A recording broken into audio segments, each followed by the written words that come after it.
Attempt to rape तो there is no question की है, नाड़ा खोलना, उसके बाद उसके ब्रेस्ट को फॉन्डल करना और उसके बाद उसको ड्रेन की तरफ खींचना, पूरी कोशिश की गई। हाँ, फाइनल एक्ट अगर हुआ या नहीं हुआ। 2025 आ गया है, लेकिन महिलाओं के साथ अभी भी स्थिति समान है। अखबारों के पन्नों में महिलाओं के साथ रेप की खबरें लगातार सामने आती हैं। रेप होने के बाद एक पीड़िता अपना दर्द कोर्ट में जाकर बयां करना चाहती है। बहुत हिम्मत चाहिए, क्योंकि उसे पता है कि समाज के सामने उसकी इज्जत उछाली जाएगी, उसके जख्म पूछे जाएंगे, सबूत मांगे जाएंगे। और सबके बीच इलाहाबाद हाई कोर्ट की ऐसी टिप्पणी ने सवाल उठा दिया है। जी हाँ, इलाहाबाद हाई कोर्ट ने एक मामले की सुनवाई में कुछ ऐसा कह दिया जिस पर अब बवाल मचा हुआ है।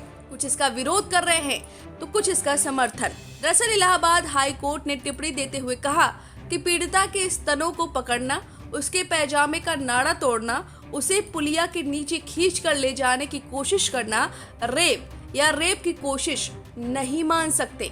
ये टिप्पणी इलाहाबाद हाई कोर्ट के जस्टिस राम मनोहर नारायण मिश्रा की पीठ ने दी है।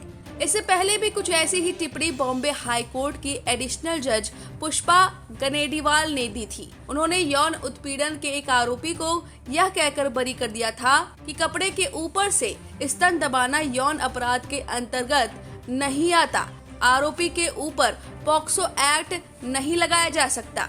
गनीमत ये रही कि हाई कोर्ट के इस निर्णय को सुप्रीम कोर्ट ने यह कहकर पलट दिया कि सेक्सुअल मंशा से शरीर के किसी भी हिस्से को छूना पॉक्सो एक्ट का मसला है। अब सवाल ये उठता है कि अगर कपड़े से ऊपर कोई इंसान किसी बच्चे को छूता है, उसकी अगर मंशा गलत है तो भी उसे आप रेप नहीं कहेंगे, तो क्या ये पॉक्सो एक्ट का हनन नहीं है?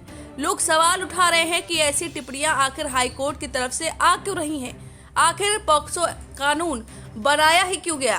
POCSO act protection of children from sexual harassment act है। इस कानून के जरिए नाबालिग बच्चों के प्रति यौन उत्पीड़न, यौन शोषण और पोर्नोग्राफी जैसे यौन अपराध और छेड़छाड़ जैसे मामलों में कार्रवाई की जाती है। लेकिन ऐसी टिप्पणी अब उन पीड़ितों पर क्या प्रभाव डालेगी जिनके साथ ये सब बीती है, जिन्हें किसी दरिंदे ने ऐसी मंशा के साथ छुआ है? उनके मन पर, उनके दिमाग पर क्या होगा? कैसे हिम्मत करके कोई कोर्ट जाएगा? कैसे गवाही देगा? और जब उसे पता चलेगा कि उसके साथ जिसने भी ये सब किया है उसे कड़ी सजा नहीं मिलने वाली है, तो उस पर क्या बीतेगी? वहीं इस पूरे मामले पर एक मुस्लिम लड़की ने भी अपनी बात कही है। वो सोशल एक्टिविस्ट है और उसने क्या कुछ कहा, आप खुद ही सुनिए। हाई कोर्ट के ऑर्डर से इस चीज़ से स्पष्ट ये होता है कि असॉल्ट 376 के अकॉर्डिंग अगर हमारा प्रोसीडिंग है, अगर नाबालिग के साथ में कुछ इस तरीके की कंडीशंस के उसको ब्रेस्ट छूना या उसका नारा खोलना या उसको मतलब उसकी बॉडी को टच करना, तो ये असॉल्ट हमारे 354 के अकॉर्डिंग आता है। उस चीज़ को हम डिनाई नहीं कर सकते हैं। अकॉर्डिंग टू अगर उसको इस चीज़ का मौका मिल जाता है तो वो उसको अटेम्प्ट भी कर देता है, तो हम इस चीज़ को डिनाई नहीं कर सकते हैं। ये हाई कोर्ट की रूलिंग से मैं सेटिस्फाई नहीं। अब आपको मामला बता दें तो कासगंज की एक महिला ने 12 जनवरी 2022 को अपनी बेटी के साथ हुए यौन हमले की शिकायत निचली अदालत में दर्ज कराई थी। शिकायत में कहा गया था कि गांव के 3 युवकों पवन, आकाश और अशोक ने बेटी को बाइक से घर छोड़ने की बात कही। रास्ते में पवन और आकाश ने लड़की के स्तनों को छूने की कोशिश की, उसे पुलिया के नीचे खींचने का प्रयास करते हुए पैजामे का नाड़ा तोड़ दिया। लड़की की चीख पुकार सुनकर वहां से गुजर रहे सतीश और भूरे ने लड़की को बचाने की कोशिश की तो आरोपी उन्हें देसी तमंचा दिखाकर भाग निकले। नाबालिग के अभिभावक पुलिस के पास गए, वहां पुलिस ने एफआईआर दर्ज नहीं की तो उन्होंने अदालत का रुख किया। निचली अदालत ने आरोपियों के खिलाफ समन जारी किया। समन में पॉक्सो अधिनियम की धारा 18 के अंतर्गत चार्ज करने के निर्देश दिए गए, जिसके खिलाफ आरोपियों ने हाई कोर्ट की शरण ली थी। और अदालत ने आदेश देते हुए कहा कि केवल यह तथ्य कि अभियुक्तों ने पीड़िता के स्तनों को पकड़ लिया या पैजामे की डोरी तोड़ दी और उसे पुलिया के नीचे खींचने की कोशिश की, लेकिन कुछ लोगों के हस्तक्षेप पर वे भाग निकले, या अपने आप में बलात्कार के प्रयास का मामला नहीं बनता। यह टिप्पणी अपने आप में काफी विचलित करने वाली है। इससे पीड़ितों के हौसले कमजोर होंगे ऐसा लोग कह रहे हैं। वे अपराध के खिलाफ आवाज उठाने से पहले कई बार सोचेंगी, घर से निकलते सोचेंगी वो कैसे कोर्ट में अपनी बात रख पाएंगी। एक बार जैसे लड़की के साथ ऐसी स्थिति बनी हो और फिर उसे लोगों के सामने सबूत दिखाने हो और फिर उसे पता हो कि सामने वाले को कड़ी सजा नहीं मिलेगी तो उस पर क्या बीतेगी। देखिए, आज के युग में ऐसी बात होना अपने आप में बहुत अजीब लगता है। हमने बहुत समय देखा है कानून कितना बदला है, निर्भया के बाद भी कानून बदला गया और यही कहा गया कि जब भी कोई इंसिडेंट्स ऑफ रेप होता है उसको किसी तरीके उसको छूटना नहीं चाहिए, क्योंकि ऐसा गुनाह है जो मतलब लड़की के पूरे शरीर के अलावा उसके दिमाग के ऊपर, समाज के ऊपर एक ये पूरा ऑफेंस है जो ऐसे नहीं छूटना चाहिए। अगर आप कानून की परिभाषा देखें तो उसमें अटेम्प्ट टू रेप का क्या मतलब होता है। अगर रेप फॉर अ मोमेंट मान लिया जाए नहीं है, अटेम्प्ट टू रेप तो देयर इज नो क्वेश्चन की है।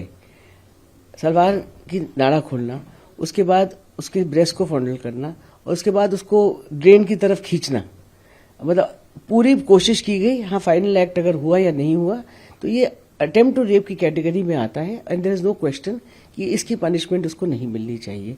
ऑफ कोर्स एविडेंस जो भी ट्रायल में आएगा वो अलग बात है, लेकिन अगर ये तीनों बातें जो सामने आई हैं वो सही हैं तो अटेम्प्ट टू रेप का केस क्लियर कट बनता है और सेक्शन 7 पॉक्सो में भी ये ऑफेंस बनता है, क्योंकि लड़की 11 साल की थी और पॉक्सो भी prevention of cruelty to children जो एक्ट है उसके अंडर भी इसको आना चाहिए। लीगल टेक्निकलिटीज से पूछें तो ये अभी इसको जो समन है उसको मॉडिफाई भी कर दिया गया, क्या ऐसी चीजें हो सकती हैं? समन को मॉडिफाई कर दिया, समन को नहीं देखिए, समन एक्ट में आप समन्स में आप मॉडिफाई नहीं कर सकते। आप समन्स को क्वॉश कर सकते हो अगर आप सही समझे, लेकिन समन्स को आप मॉडिफाई नहीं कर सकते।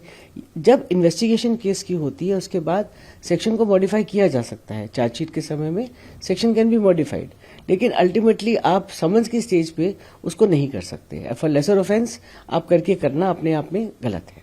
मैम, जिस तरह से आपको लगता है कि ऐसे मनोबल जो है जो एक्यूज होंगे उनके बढ़ेंगे, क्योंकि इतना बिल्कुल बढ़ेगा, बिल्कुल मनोबल बढ़ेगा। तभी आप देखेंगे मुकेश के केस में जो हुआ था, जो बॉम्बे हाई कोर्ट से शुरू हुआ था, सुप्रीम कोर्ट ने उसको रिवर्स किया, यहाँ तक कि जज को सजा भी कुछ हद तक दी गई इस बात में।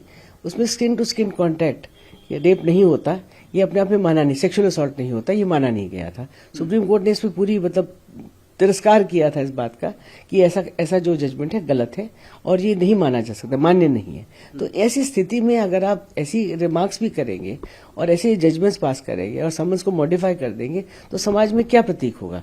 आप जो मनोबल की बात कर रहे हैं, नेचुरली अक्यूज का पूरा मनोबल बढ़ जाएगा कि मैंने तो कुछ किया ही नहीं है, और न केवल ये कि इस सजा से वो मुक्त हो जाए, लेकिन आगे वो ऐसी चीज फिर करे। आई एम सॉरी टू से, बट यही चीज सामने आती है।